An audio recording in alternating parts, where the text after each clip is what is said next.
So we're ready to start painting basically, and if you look at my palette, it's very important. So all I've added is the same colours again, more magenta, more of the Prussian blue, a bit more of a black and the white. And the great thing about it is you don't have to wash your palette if that dries, whatever. Well, I'm using acrylic. You don't have to wash your palette, you can work directly on top of the colours you've been using for the ground colour.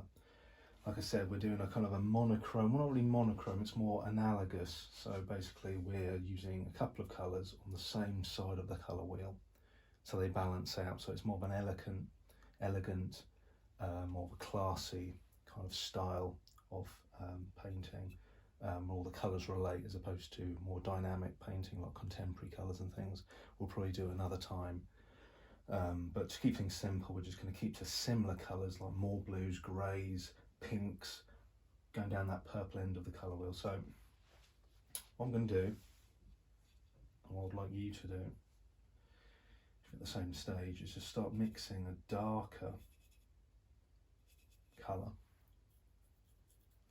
So we're going to fill in those darker areas on the composition. So basically, if you can see the image, it's going to be the trees, the single tree, the bushes, the trees over here, the lamppost, maybe some of the greys in the cloud, the rocks coming over here, that walkway coming down, maybe a little bit of the lines on the sand at the bottom, and then the horizon line, which is going to be sort of like a darker shade. So what we're going to do, we're going to do a combination of the darker colours at the moment, and I'm going to add a little bit more magenta to open the colour palette out a little bit. So you notice what I've done, I've added a bit of black, magenta, blue, already I've got like a purpley colour. So I'm still going to desaturate, I don't like it's a little bit too strong, so I'm getting something like that. More blue in there.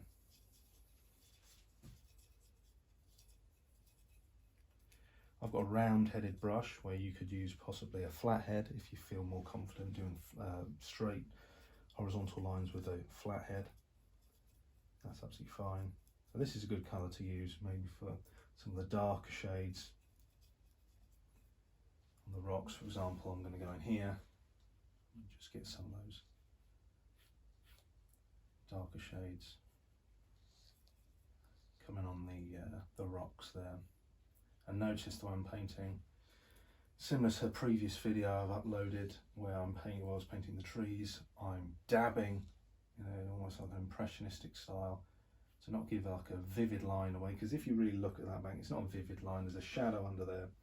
A lot of those shadows are cast by the rocks, and those rocks themselves are not solid, they're kind of dribbling all up there diagonally into the distance. And then finally going to that point where I drew in earlier, about there, that last point where it drives into the distance there. And again, I am always somebody who likes mixing colours a lot. I don't like using the same colour too much, even though I can mix the exact colour again quite quickly. I choose not to. I choose to keep mixing slightly different tones to keep the thing alive, keep the tones alive, the mill movement. But I've created a very similar colour here, another dark tone. I'm going to see what that looks like on the bushes over here. So again, it's like a purpley colour, quite dark. I might add a bit more black, blue. That's actually one of the darkest tones. I've just added a little black in there, a little bit more of the contrast of the colours. And I'm going to go in there. That looks really good. Against there.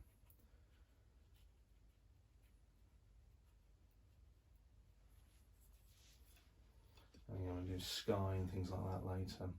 So we're just building up all the darker shades at the moment. You don't have to necessarily do the sky first and then build up like that. We're just literally just doing all the darker shades. That colour again you can use for the lamppost maybe. If you've got a thin brush like me, you can have a go at doing that. So I'll go where that is.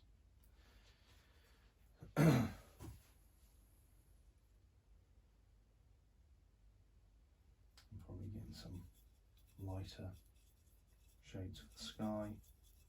But again, still notice I'm using the darkest tones. So I'm not going lighter yet. That's going to be one of the last things we do. We're just going to use some lighter, darker tones at the moment. And obviously you see in the sky the clouds are slightly lighter than these areas on the ground, so I've just created a grey tone there, and again that's a nice tone for the cloud there, and that tone there, and across.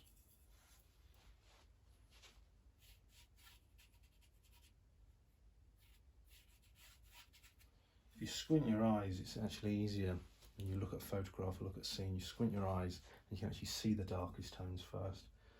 Might be a good idea to do that. Again, this lamppost, I've just put an idea where that ends, but that can scumble across there, that's okay. And yeah, look at those darkest tones.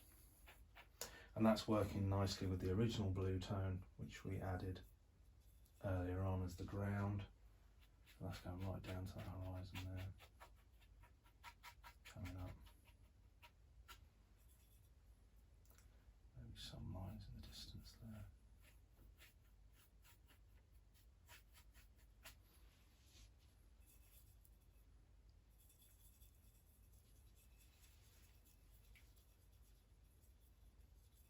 So I'll add a little bit of white there, and a slightly more grey tone there, and that's going to be the clouds coming in the centre. So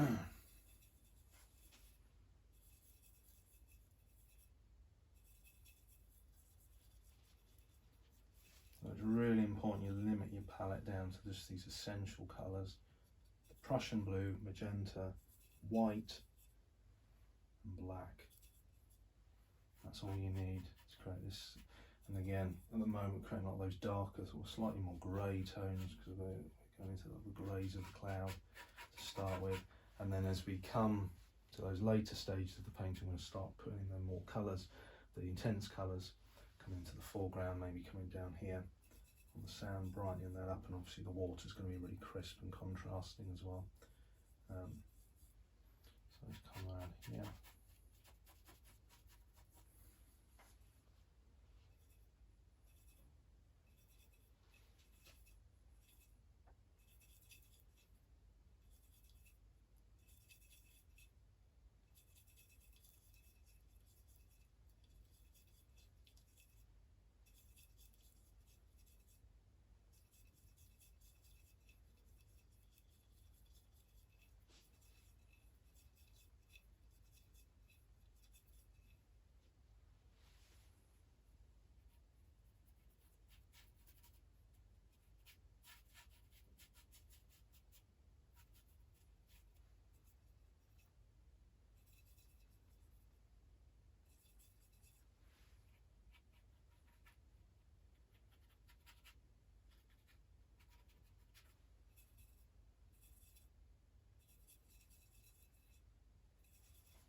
And again, you want to stay away from a bit too much, if you add too much black, because you don't want to make it too grey. I think I've gone as grey as I want to make it, and then every sort of stage after this will be brighter and more saturated, because I'm actually doing the most grey tones at the moment. And now I'm bringing up those slightly lighter purpley colours coming up there, but I'm not going to do anything more because I'm just doing the darker shades. And that real dark